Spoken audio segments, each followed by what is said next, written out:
Hi parents, hi teachers. I'm going to share with you today how do we make our own Play-Doh at home. Hi everyone, today we are going to share about how we use flour to make it as a learning materials.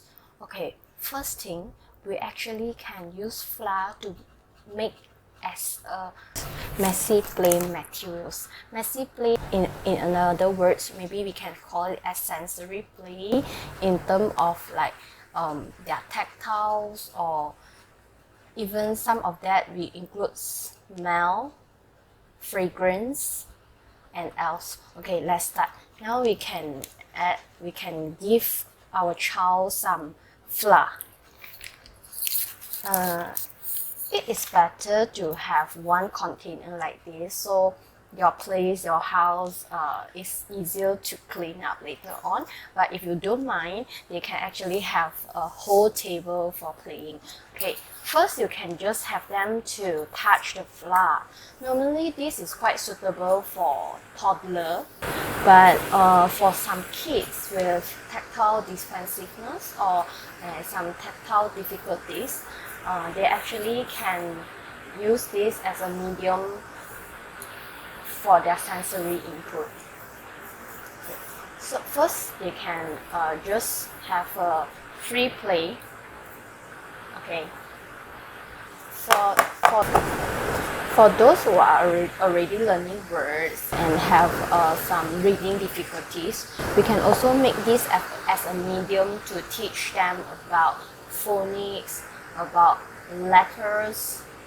Okay, and this actually gave them tactile input to process the letters. Okay, maybe we can try. Okay, let's start with A maybe. Okay, now you can say A. Then the child write A. Apple. And you can say now I want B. Then he or she write B. Ball. Okay. Or if they are learning some letters forming, writing, we can go with this fun way. Like for example, like I want capital letter D. Great job. Okay. I want small letter D. Yeah. So this is how they use flour to learn English, phonics, and their alphabets. They can even spell spellings. Instead of using pen and pencil, you can ask them to do spelling here. Let's spell car. R. Let's spell bat. Bat. Some children, they have difficulties in forming drawing. Like some of them, if we ask them to draw a car, they not really can form a car. So we can use this as a tools as well. At least it's not only pencil and paper, which like they might feel stress on it. Okay, then right. So now come back to the messy play idea. Now after they manipulate or interact with this dry flour for a while, we actually can add on with some water. Okay, so it actually gave different tactile input. Some of the child, they would quite reluctant to this sticky feeling, but some really like it.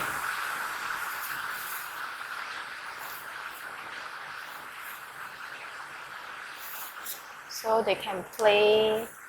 Okay, so while they interact with this dough, they actually manipulating their own fingers, and then they can improve their fine motor skills and finger manipulation skills from here. So in case your house got essential oil, you also can put essential oil or fragrance oil on this, so they can smell something good from here. Is another input, which is the input of smell.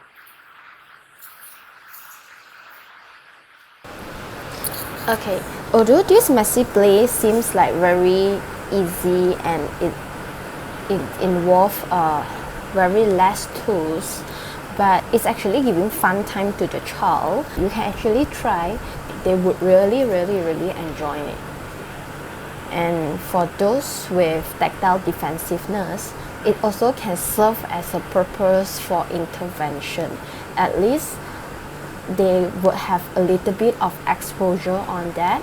And then if let's say they're really reluctant, maybe we can have a counting of seconds. Like let's say maybe you just touch for 1 second, like just a touch, and great job. We can reinforce them with something. It can actually have more exposure to different texture and having different tactile input.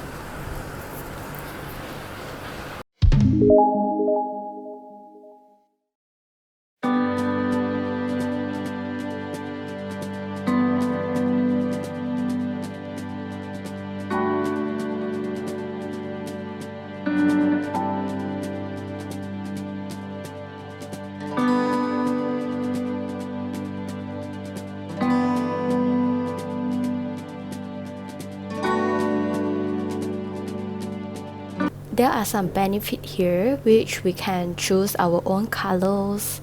We can use nature colors, food coloring, and it will be edible as compared to the commercial Play-Doh.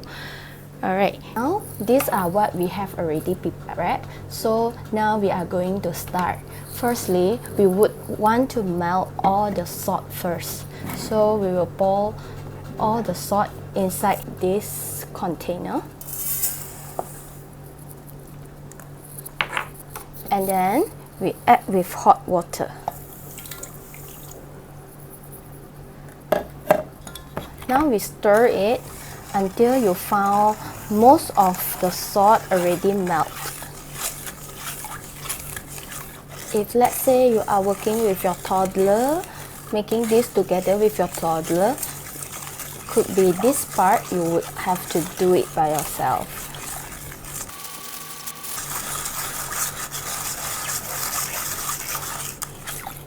Okay, next we are going to add in our flour,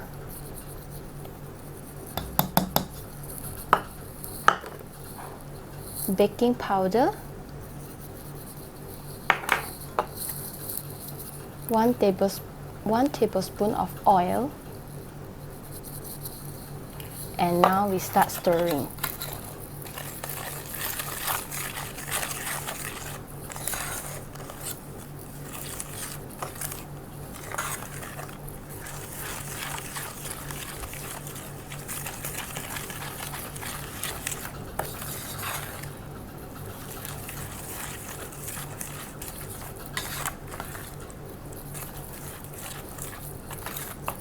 When the water becomes warmer, I mean when it's not that hot or in a high temperature, you can start have your kids or toddlers to start stirring it, because it's part of the fine motor skills and also bilateral work that they can do practically.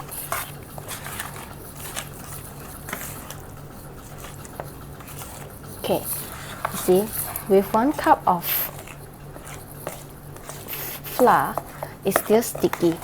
That's why we will have to add on about ½ cup of flour, because it really depends on what brand of flour we are using. So normally from what I have made, we use up around 1.5 to 3 cup of flour. Depends on the brand itself. Okay, why am I not adding any food coloring yet? Because I would like to make this portion into 2 different colors. You see, we can see a lot of colors here.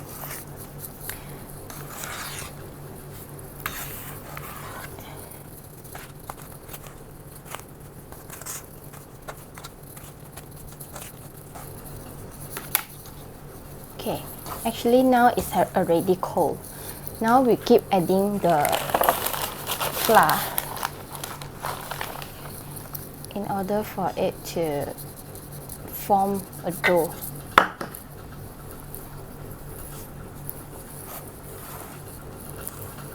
These steps you can have your kids to do it. It's very good for sensory input as well as for their fine motor skills.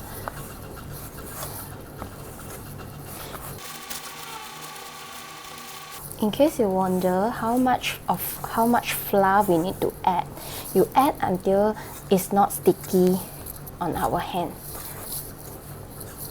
Maybe we need a little bit more. We use spoon.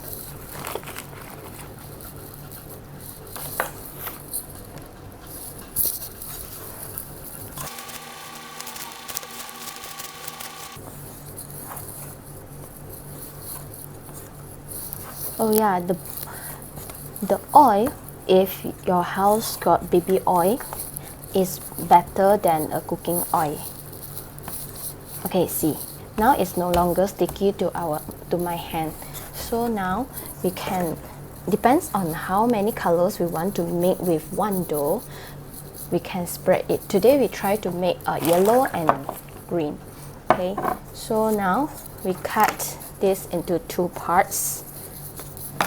And then you can prepare the container like this, and you keep one inside first. Okay, then we start to make one of the colors. Okay, at this time you will need around one full spoon of flour to make. And then you pour your coloring in the middle and you cover it up.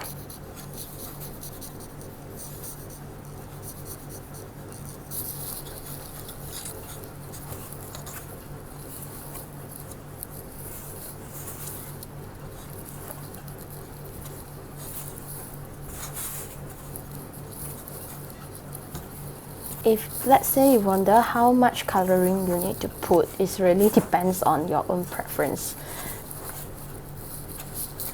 If let's say you would like to spend some time in preparing a natural food coloring, like making it with pandan leaf, making it with dragon fruits, it's also fine, but we just worry that the Play-Doh couldn't be kept for too long because it contains food.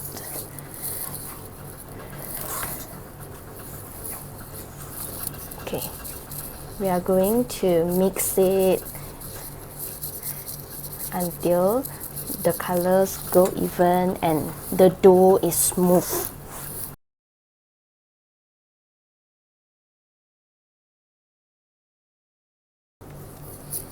Ta-da! So now yellow color we have completed. Now, so you see, when we take a little bit out, then they can make into a balls. They can make into snake shapes or anything that in their imagination. Alright, so now let's go again for the second dough. Since inside still have some flour, so we are not going to add flour anymore, but in case it's empty, then you need to add some flour. So I add a little bit of food coloring in the middle again, and then I close it up.